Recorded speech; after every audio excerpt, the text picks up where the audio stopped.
Joining us now, Corey Stewart. Corey is the chairman of Prince William County, chairman of the Board of Supervisors. He's also the chairman of the Trump campaign in Virginia. Hey, Corey, Trump is going to win. You realize that, right?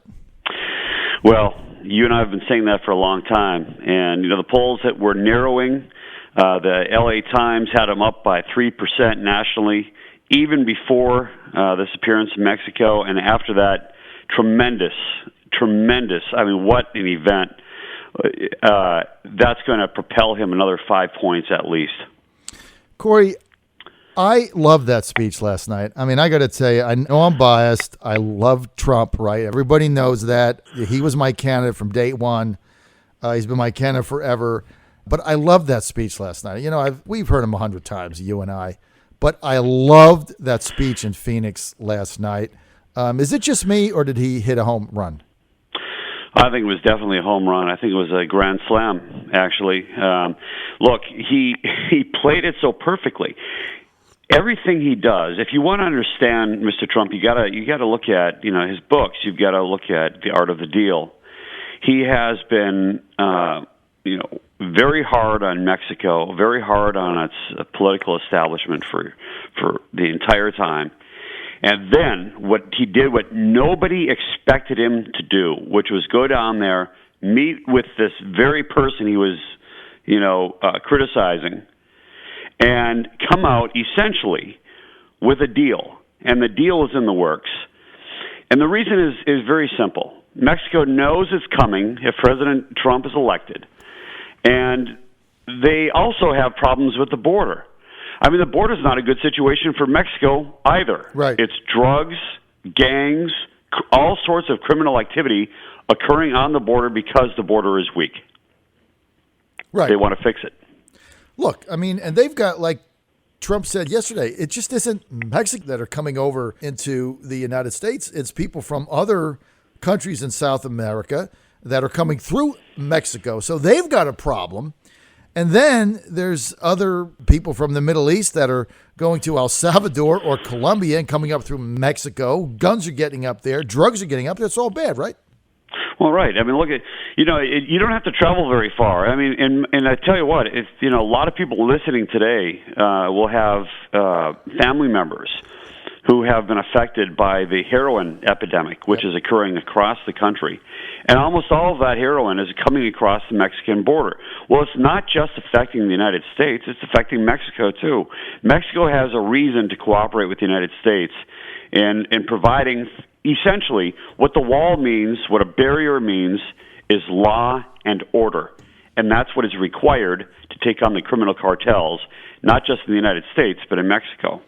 Without a doubt. I mean, the thing that I ask people now is having an open border situation, Corey, which is what we have right now, right? That's what we have. I mean, President Obama has told the Border Patrol basically to stand down. I've met and had on my show many Arizona and Texas ranchers that are right there on the border. What they say is Obama has put the Border Patrol agents 10 miles up from the border, so they're 10 miles away. So basically, there's no effort to stop people from coming over. They catch 1 out of 5. The other 4 they don't catch. And then 60% of the 1 out of 5 they release anyway. So it's about 1 out of every 10 that's actually being detained and being sent back. So they're looking the other way.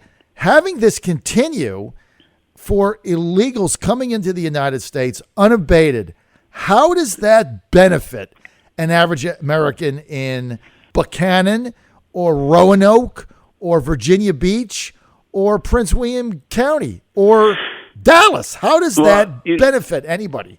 It doesn't. And you know what Hillary Clinton and her liberal supporters say? They say, well, illegal immigrants are taking jobs that Americans don't want. That's simply not true.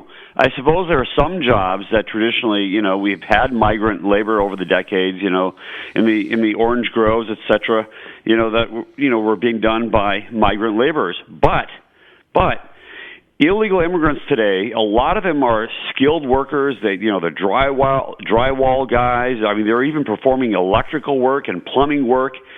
And they're all undercutting. And by the way, they're doing that without a license, and you don't even know what kind of quality work you're getting for that reason. But they're undercutting skilled American labor. And that is having an effect. I mean, you just look in these towns, that have been decimated by the loss of jobs, which is another story itself, but that is all compounded. It's not a coincidence that American blue-collar labor wages have been stagnant for 20 years, just at the same time that we've had a surge in illegal immigration into the United States. Well, look, and not only that, if you're voting in November and you're saying to yourself, you know what, I just want to continue with the policies that we have, nothing is going to change. You're going to keep coming in. And but the thing is, they're illegal. I mean, if you need migrant workers, we have a legal process for that, right? Coming over here illegally and then getting on welfare, I just don't see where this is in anybody's best interest at all. Corey, look, there was no question a couple weeks ago we were not getting any resources in Virginia. Since then, the two of us went to Manhattan. We've gotten the Trump campaign to realize how critical Virginia is. They put Mike Rubino back in charge. He started Monday. He's the guy that won the primary for us. He was doing something else. He's back in charge. They've committed about $10 million. What happens now? Well, I think that everybody's going to see. There's going to be a surge of Trump activity in the state, and we're not just talking about ads on TV and stuff like that. We're talking about a lot of new paid staff. I'm not going to give you a firm number. You probably know what it is, but we in Northern Virginia alone there will be 30 new paid staff, and there's a renewed emphasis. We have to win Virginia to win the election. We have to win Virginia, and it's the state polls. When you conduct a state poll, there's usually a lag time after the national polls.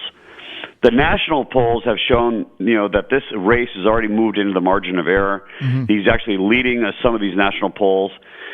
In Virginia, the polls are going to start coming in, and you're going to show, and then this is what internal polls show as well, is that the race has narrowed substantially. And I think that after that, I really do think that yesterday was a real big watershed day, and I think that we are back within the margin of victory in Virginia, and I suspect that we're soon going to be leading, especially with all these new resources coming into the state.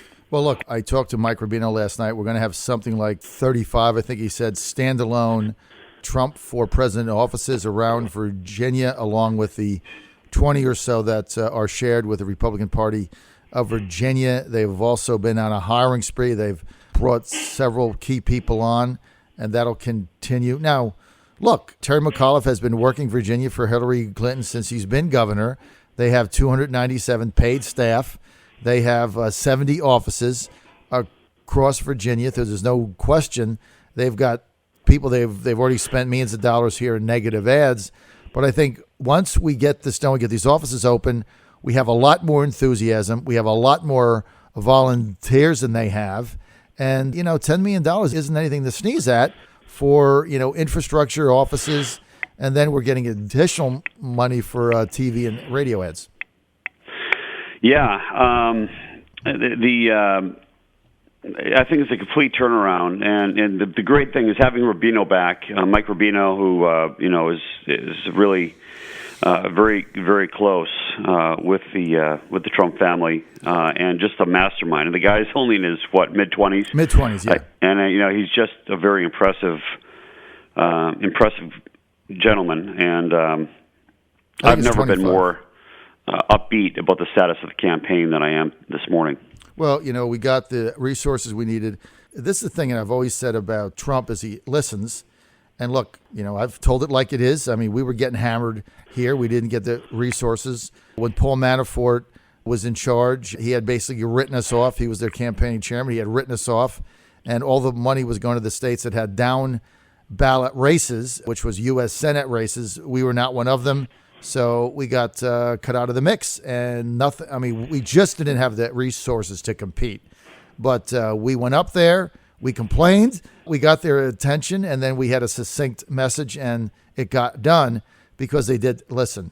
So I'm excited about the resources we have. And look, we're still going to get outspent, and they still got more people than we do, and they still have more office than we do. But I think they've given us, Corey, the resources we need in Virginia to put the state in play. And I think we got an outside shot to win it. What say you?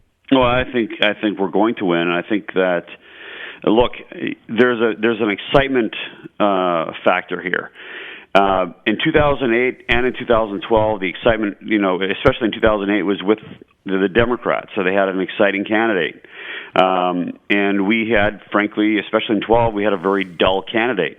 Well, in 2016, the shoe's on the other foot. There's a lot of excitement for Mr. Trump. There's a lot of people who want to support Mr. Trump. They're just waiting for him to reach out. And that's going to be happening over the next couple of weeks in Virginia. Mm-hmm. And once that happens, I think they don't want to vote for Hillary. Mm-hmm. And they're just looking for that reason to support Trump, even if they've disagreed with some of the statements he's made in the past. They're ready to overlook those things because they know he's the better guy for the job. Absolutely. We're with Corey Stewart, chairman of the Trump campaign in Virginia. I'm his vice chairman, so we're tied at the hip. He's also the chairman of the Board of Supervisors in Prince William County. He's actually in Virginia. He's the elected Republican with the biggest constituency. Is that right? Well, yes, I'm right. There are 450. I come up in front of election in front of 450,000 residents. So, and that's in Northern Virginia. Never been easy, but okay. It is. You're right. It's more than twice the size of a state Senate seat. Okay, so let's take off your Trump hat, put on your Corey Stewart running for governor hat 2017. Make that transition, Corey. Frank Wagner getting in the race, and all this has happened in a week. It went from what we thought was going to be a convention to a primary. Wagner gets in the race. I think Snyder gets in November. What happens now? Well, I'm focused on Trump, but there's no question that my connection to Donald Trump, going around the state, speaking at the rallies, and I'm busy every single day, both in the mornings and the evenings, throughout the day. My name recognition is gaining very, very quickly. I can raise money. And look, I know that some members of the State Central Committee, when they voted for a primary, they really thought they were doing me a disservice. Yep. The truth is, I think they just handed me the nomination. Because, if you get 4 or 5 people in the race and I'm the only, Trump supporter, I'm the only true blue grassroots conservative Republican, I think I'm going to get a lot of the Cruz supporters as well, is that, I'm only going to need 37 to 40% of the electorate in order to win this thing, maybe even less. And with all those other establishment candidates like Wagner getting into it, I think it's over. Well, look, 28% could win this race, especially, I believe, Snyder gets in. You got 5 candidates, Pete Snyder, Dr. Rob Whitman, yourself, Ed Gillespie, Frank Wagner. Let's get to Gillespie. The traditional thinking was, primary, Gillespie has all the money, he buys it, mail it in. Not so much, right? Well, Gillespie is arrogant and lazy. He has not been anywhere in the state. He rarely shows up for any event. He's been sitting up in his house listening to his consultants up in Alexandria. And I just don't see him anywhere. Gillespie has not attended one single Trump event in this election. Not one. He's not behind the candidate. He's distanced himself from Trump. And I think that he thinks that that's a smart thing to do because he's one of these never Trump people. He's going to find out that there's a lot more support for Mr. Trump and that people are going to be very upset with him after November 8th when they find out that Gillespie did not support their nominee for President of the United States. You know what? Trump supporters have long memories, and what you just brought out has been bothering me. I mean, the guy's not been at a Trump event, a Mike Pence event, a Trump rally, a fundraiser, a handshake, nothing. It's as if he's embarrassed to be associated not only with a candidate, but I want you to think about this, listeners. He's embarrassed to be associated with Trump supporters. Ed Gillespie doesn't even want to be seen or mingle or talk to a Trump supporter because he doesn't think we're worthy. That's the issue I've got. The fact that he hasn't even been out there is number one. He doesn't even want to be seen with us. He doesn't want to talk to us.